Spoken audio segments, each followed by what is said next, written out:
కార్తవీర్యార్జునుడు అరణ్యానికి వచ్చాడు. ఆయన నదీ తీరంలో కింది భాగంలో తన భార్యలతో కలిసి జలక్రీడలు ఆడుతున్నాడు.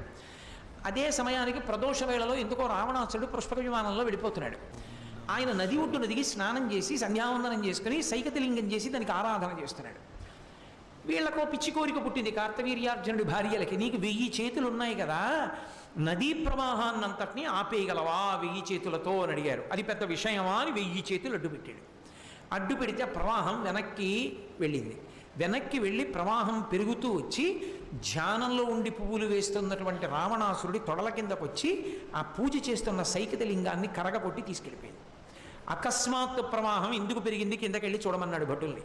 కార్తవీర్యార్జునుడు భార్యలతో జలక్రీడలు ఆడుతున్నాడని చెప్పారు. ఆ కార్తవీర్యార్జునుడు 1000 చేతులు నరికేస్తానని యుద్ధానికి వెళ్ళాడు. అయితే ఆయన చూసి వీడెవడరా 10 తలల పురుగు యుద్ధానికి వచ్చింది, నా మీదకని యుద్ధం చేయలేదు, ఇలా పట్టుకున్నాడు.